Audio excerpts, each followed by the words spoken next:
آج فلسطین کے حالاتوں کو دیکھ کر میں آپ کو صلاح الدین ایوبی کے زمانے کا ایک قصہ سناتا ہوں۔ اس دور میں ایک بہت بڑا عالم آیا اور وہ لوگوں کو بہت اچھی اچھی باتیں بتاتا تھا، لوگ اس سے بہت متاثر ہوئے اور اس کا بیان صلاح الدین ایوبی کے کچھ ساتھیوں نے بھی سنا۔ جب انہوں نے سنا تو انہوں نے بیان سن کر صلاح الدین ایوبی سے کہا کہ صاحب ایسے ایک بہت بڑا عالم آیا اور وہ بہت بڑی اچھی اچھی باتیں سناتا ہے اور لوگ اس سے بہت زیادہ متاثر ہیں اور اس کے بہت زیادہ قریب ہوتے جا رہے ہیں۔ تو آپ نے کہا کہ وہ کیا کہتا ہے؟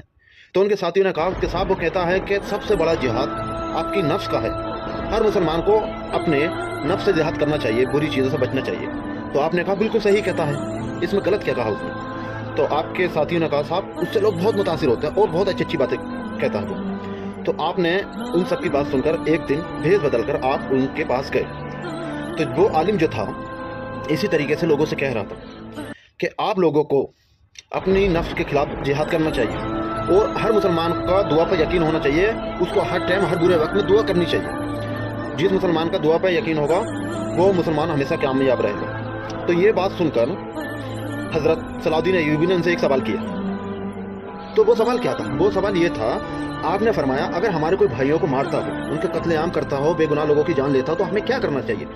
تو اس عالم نے کہا ہمیں صبر کرنا چاہیے، اللہ سے دعا کرنا چاہیے اور ہمارا یقین دعا پر ہونا چاہیے۔ اس عالم کا اتنا کہنا تھا، حضرت صلاح الدین ایوبی نے اس کا ہاتھ پکڑ کر ایک انگلی کاٹ دی اور اس کی گردن پر چھری رکھ کر اس سے سوال کیا کہ اب تو بتا تو ہے کون؟ تب اس عالم نے جواب دیا میں ایک یہودی ہوں اور میرا مقصد آپ لوگوں کے دل سے جہاد ختم کرنا ہے۔ اور یہی حال آج مسلمانوں کا ہے، فلسطینیوں کا قتل عام ہو رہا ہے، سب کے سب خاموش بیٹھے ہیں، سب کے سب چپ بیٹھے ہیں، صرف دعائیں کر رہے ہیں، صرف دعائیں۔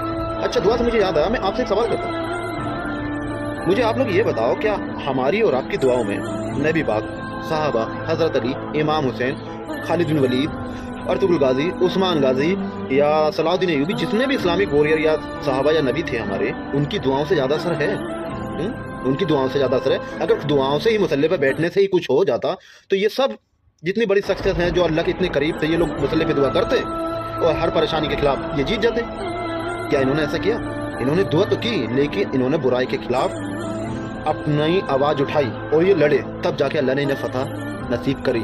صرف مسلح پر بیٹھنے سے کچھ نہیں ہوا اور دعا کرنے سے کچھ نہیں ہوگا جو آج کے مسلمان کر رہے ہیں۔ اللہ مجھے معاف کرے، ٹھیک ہے، تم کتنی بھی دعائیں کر لو رتی برابر فرق نہیں پڑے گا صرف دعاؤں سے۔ کتنی بھی دعا کرتے رہو، دنیا کے 200 کروڑ مسلمان ہیں، جتنے بڑے بڑے حکمران ہیں، دعا کرتے رہو، کچھ بھی فرق نہیں پڑے گا، میں لکھ کے دیتا ہوں۔ کیوں؟ صرف اگر دعاؤں سے ہوتا تو نبی پاک کی دعاؤں سے زیادہ اثر تمہاری دعاؤں میں نہیں ہے۔ انہیں بھی، ان کے ساتھیوں کو بھی برائی کے خلاف لڑنا پڑا تھا۔ وہ چاہتے تھے مسلح پہ بیٹھتے، مسجد میں بیٹھتے، دعا کرتے تھے اور کام ہو جاتا، مگر نہیں، ان کو لڑنا پڑا۔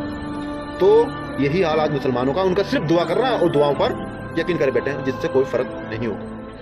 میں بتاتا ہوں کیوں۔ دنیا کی جب آخری جنگ ہوگی، جب حضرت مہدی آئیں گے، حضرت عیسیٰ علیہ السلام آئیں گے، تو یہ صرف مسلح پہ بیٹھ کر دعا کرنے نہیں آئیں گے یا مسجد پہ بیٹھ کر دعا نہیں کریں گے کہ اللہ تو دجال کو ختم کر دے اور دعا کر دی اور دجال ختم ہو جائے گا، ٹھیک ہے؟ نہیں، ایسا نہیں ہوگا۔ دعا کے ساتھ ساتھ یہ اس کے خلاف لڑیں گے، اس کا خاتمہ کریں گے، تبھی اللہ ان کو فتح دے گا، ٹھیک ہے؟